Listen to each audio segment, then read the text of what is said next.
Kenapa tanggalnya kok tidak sama? Ngitungnya tidak sama. Kalau NU itu harus kelihatan tanggalnya, dan itu perlu 2 derajat di atas ufuk. Muhammadiyah pokok sudah istimewa, selesai lah. Ada apa mesti diinceng itu? Apa tamu dia? Lah yang nginceng ini ya tidak mau disalahkan, karena Rasulullah Shallallahu Alaihi Wasallam itu nginceng. Sampai saya ketika itu Pak Din belum jadi ketua Muhammadiyah. Jadi ketika itu ketua Muhammadiyahnya Pak Syafi'i Ma'arif. Saya diundang oleh Pak Yusuf Kalla, marah-marah Pak Yusuf Kalla itu. Ini gimana NU sama Muhammadiyah? Masa enggak bisa jadi satu hari rayanya itu? Repot masyarakat kalau begini. Saya tanya, caranya bagaimana Pak? Ya kompromi lah. Caranya, dengan Pak Den ya, maaf, dengan Pak Den. Katanya Pak JK, bagaimana kalau Muhammadiyah turun 1 derajat? NU-nya naik 1 derajat. Oh, kalau begitu langsung cash and carry saja.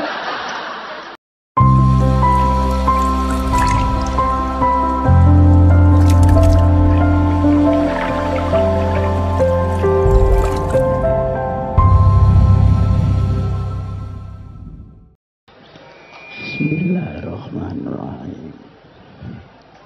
Wa qul ja'al haqq wa zahaqal batil innal batila kana zahuqa. La yatakallamuna illa man adina ar-rahman wa qala. Assalamualaikum warahmatullahi wabarakatuh. Bismillahirrahmanirrahim. Alhamdulillahi rabbil alamin. Wa bihi nasta'inu ala umurid dunya waddin. Wassalatu wassalamu ala asyrafil mursalin sayyidina wa maulana wa syafi'ina wa uswatina wa habibina wa qurrati a'yunina Muhammadin sallallahu alaihi wasallam wa ala alihi wa sahbihi ila yaumil qiyam. Rabbana atina min ladunka rahmah wa hayyi' lana min amrina rasyada. Hadratul Mukhtaramin, Ashabal Fadilah, para alim ulama yang rawuh di dalam majelis yang mubarak ini. Yang terhormat Kiai Hasan Abdullah, Kiai Syukri Zarkasi, para asatidz, juga alumni utama yang mustakmal di sini. Ada Pak Fakhir, ada Pak Din Samsudin, ada Pak Hidayat Nur Wahid, dan banyak sekali. Kalau saya sebut satu persatu, semakin banyak disebut, semakin banyak yang ketinggalan.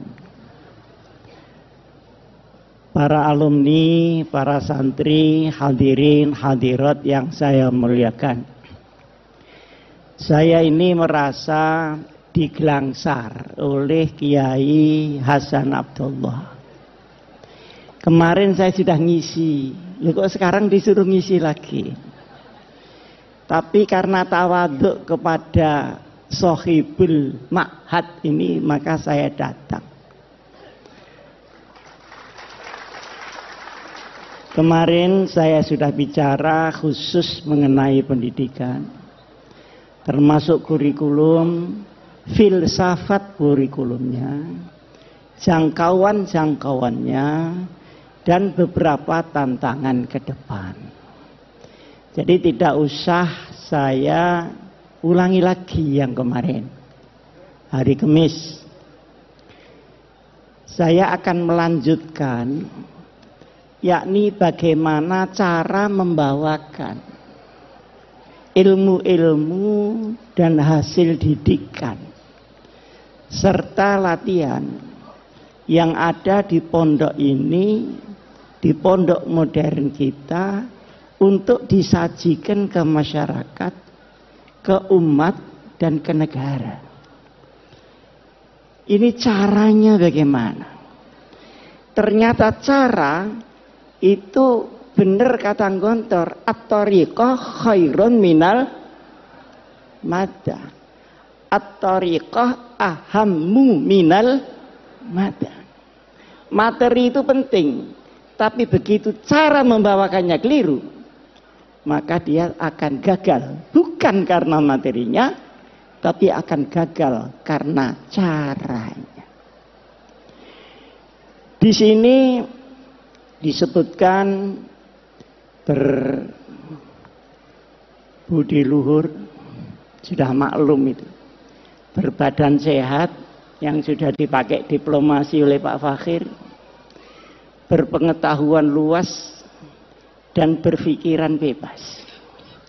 Jangan lupa berpikiran bebas itu setelah berpengetahuan luas. Karena kalau berpikiran bebas belum berpengetahuan luas, maka kebebasan itu dia akan menghilangkan mas'uliyatul ilm, pertanggungjawaban ilmu. Karena al-ilmu syai'un wa mas'uliyatil ilm syai'un akhar. Ilmu adalah sesuatu, tetapi tanggung jawab menggunakan ilmu ini masalah bukan ilmiah, tapi hidayah dari Allah Subhanahu wa ta'ala. Hari ini di Indonesia insya Allah tidak kurang orang pintar. Yang kurang itu orang benar, Pak Hasan. Puluhan ribu setiap tahun universitas mengeluarkan S1, S2, S3. Tapi keadaan kita masih seperti ini juga. Dan ternyata membuat pinter anak yang sudah benar itu lebih mudah daripada membuat anak yang sudah kadung pinter tapi belum benar. Hari ini banyak ilmu yang manfaat, Allahumma amin. Tapi banyak ilmu yang mubazir. Ilmunya tinggi tapi tidak terasa gunanya itu di mana. Saya punya teman doktor, Pak Din. Dokter itu kan sudah paling tinggi, atasnya lagi sudah kopiah sudah. Wah, kalau di universitas dia ditakuti karena killer ya, Pak. Tapi kalau pulang itu dimarahi istrinya, itu bisa bodoh mendadak dia. Ini rupanya pengalamannya Pak Khalil.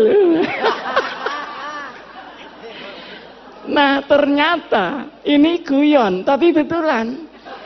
Ilmu yang di otak itu akan goncang ketika goncangan ada pada hati seseorang. Berarti yang tepuk tangan ini berpengalaman pada bidang masing-masing.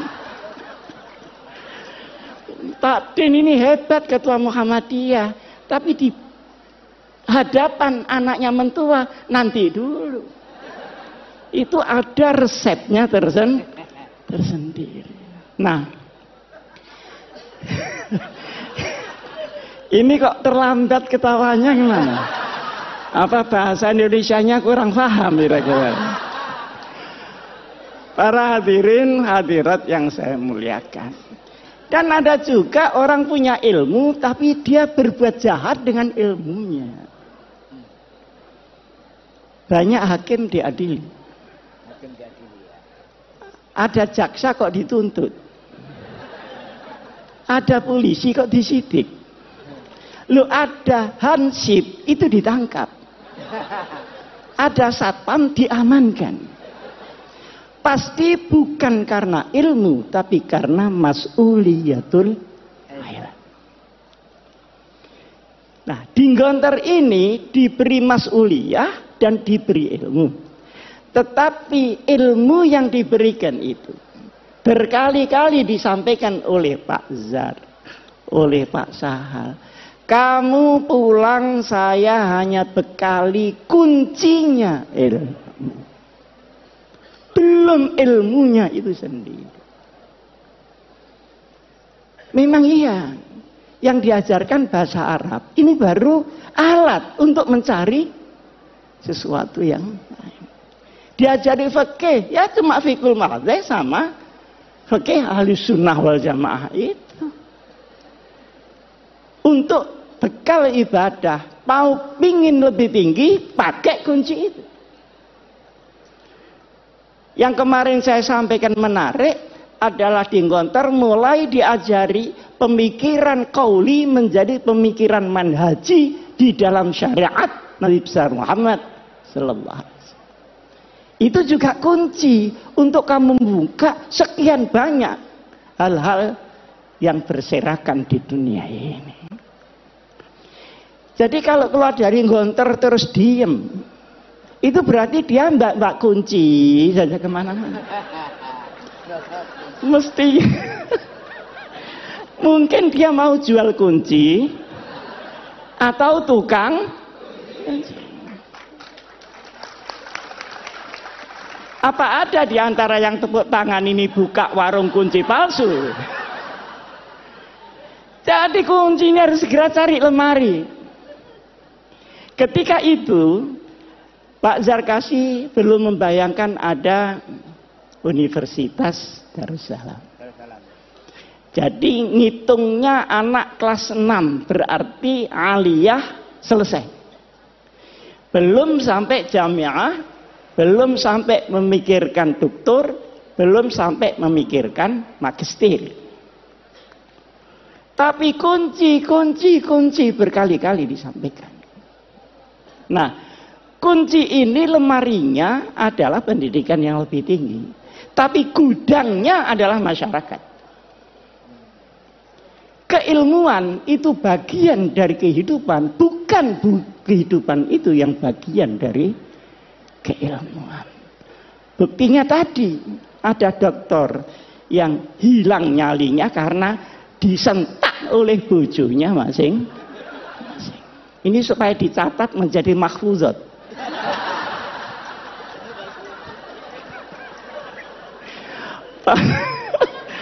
Para hadirin hadirat yang saya muliakan, saya hanya sekarang bicara kunci ini harus dibawa kemana.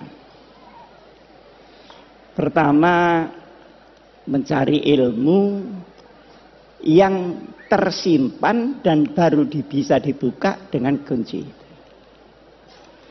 Silakan mau ngambil takhasus kemana, kuliah di mana, jamiah di mana, monggo. Nah, tetapi dari sekian banyak referensi yang dibuka oleh anak Gontor yang sudah membawa kunci, hendaknya diuji kebenarannya di dalam perkembangan masyarakat itu. Masyarakat adalah alat uji yang paling muktabar di dalam pengembangan keilmuan itu. Jangan marah-marah kepada masyarakat karena ilmunya tidak dimengerti oleh masyarakat. Saya kan termasuk anggota ITSMI, anggota bagian wingking, bagian belakang. Saya ingin menyampaikan, ini orang pinter-pinter. Jangan ngelupuk podo pintere. Tetapi turunlah, kumpulkan orang bodoh-bodoh itu supaya pinter. Kak ngelumpuk podo pinter nih, yang pinter rumangsa kepinteran, yang bodoh ya ndak ngreken wong iku pinter-pintermu.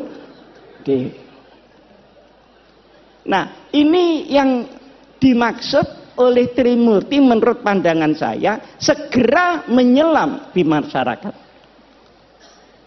untuk menguji kecanggihan daripada ilmu kita masing-masing. Nah, Masyarakat kita sekarang ini berbeda dengan masyarakat pada waktu masih sugengnya Trimurti. Pada waktu saya masih mondok di sini, keadaan masyarakat itu sederhana. Orang Islam itu cuma dua, kalau ndak NU ya Muhammadiyah, sudah ndak ada lain-lain lagi.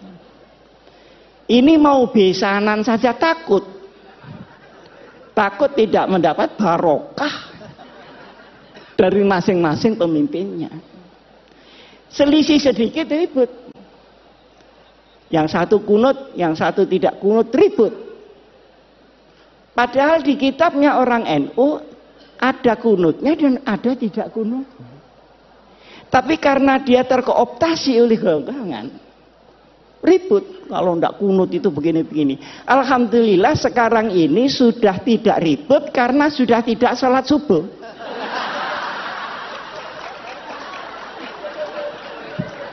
Jadi problemnya sudah kelewat. Dulu Pak Den waktu saya masih habis dari Gontor pulang, beda hari raya itu berkelahi Pak. Takut ini puasanya dosa segala macam. Padahal yang selisih Muhammadiyah sama NU ini kan cuman tanggalnya, kan bukan hari rayanya. Bener apa enggak? Betul. Nah, kalau dibutuhkan pengasuh sahih sudah. Yang beda itu tanggalnya. Kalau sholatnya ya itu Allahu Akbar sekian kali takbirnya ya sama. Loh kenapa tanggalnya kok enggak sama? Ngitungnya enggak sama. Kalau NU itu harus kelihatan tanggalnya dan itu perlu 2 derajat di atas ufuk. Muhammadiyah pokok sudah istimewa selesai lah. Ada apa mesti diinceng itu? Apa tamu dia? Lah yang nginceng ini ya tidak mau disalahkan.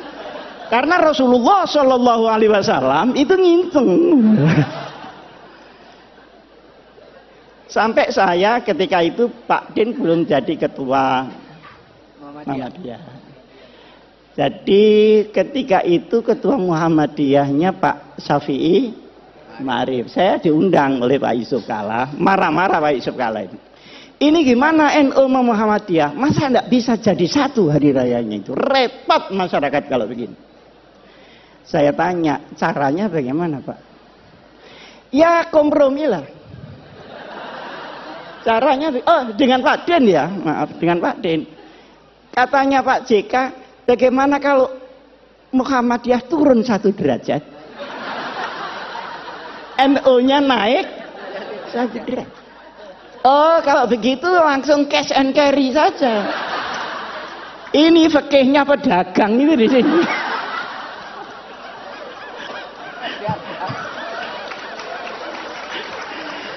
Kok disuruh naik turun? Saya bilang enggak bisa Pak itu. Lah terus yang bisa bagaimana? Yang bisa pengertian seluruh umat Islam bahwa perbedaan itu terbuka memang ada. Yang kedua, ini tidak mengada-ada karena sholatnya sama, tanggalnya yang tidak sama. Wong hari di sini sama hari di Amerika tidak sama kok. Kita berangkat dari Jepang, dari Narita itu ya Pak Akhir, itu Jumat sore, sampai di California itu Jumat pagi. Ini sembahyang Jumat lagi apa tidak? Kalau sembahyang Jumat lagi kok sregep banget ya, sregep banget.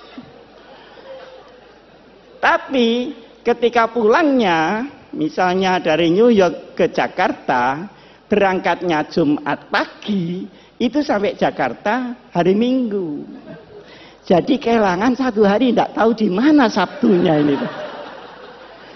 Jadi soal tanggal itu sudah biasa-biasa saja lah soal tanggal.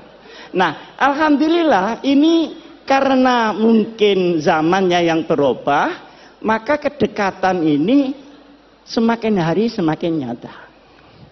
Saya sama Pak Din sering diundang pidato bareng gitu. Kadang saya bisa, kadang Pak Din bisa, kadang salah satu tidak bisa gitu. Tapi lebih sering saya diundang Muhammadiyah daripada Pak Din diundang NU. Hah? Padahal ini mantan NU nih. Kenapa dia pindah? Karena tidak kerasan saja sama orang NU. Bukan karena teori yang tinggi-tinggi gitu. Ini orang NU kok kumuh banget. Teman itu sekitar itu saja. Nah, masalahnya adalah sekalipun NU Muhammadiyah ini berbeda di dalam furu, bahkan Ibnul Furu ya. Tetapi wawasan keumatannya sama, wawasan kenegaraannya sama. Karena Hadratus Syekh Kiai Hasyim Asy'ari ikut mendirikan republik. Kiai Ahmad Dahlan ikut mendirikan republik. Pahlawan nasional ada di dua belah pihak. Tahu jerih payahnya bagaimana membawa Islam di tengah kebinekaan yang luar biasa itu. Maka sabar. NU sama Muhammadiyah itu sabar. Cuman NU itu sama Muhammadiyah menurut saya itu sepasang sandal. Jadi kalau dipakai semua. Kalau tidak ya sekalian tidak semua. Jangan dipakai yang kanan, yang kiri tidak dipakai. Nah ini kira orang stres itu. Orang NU suruh bikin universitas rapi seperti Muhammadiyah. Sulit Pak. Tapi rahasia, jangan ngomong-ngomong orang. Tapi orang Muhammadiyah suruh ngurusi orang macul yang sehari-hari tidak ngerti apa-apa. Sehingga dia musyrik menjadi muslim. Enggak sabar juga Pak. Nah, bertemunya ini banyak yang tidak suka. Oleh karenanya, maka wawasan keagamaan, wawasan keumatan, wawasan kebangsaan dan kenegaraan tidak boleh dirobek oleh kepentingan apapun juga. Ini pertama. Sekarang yang kedua.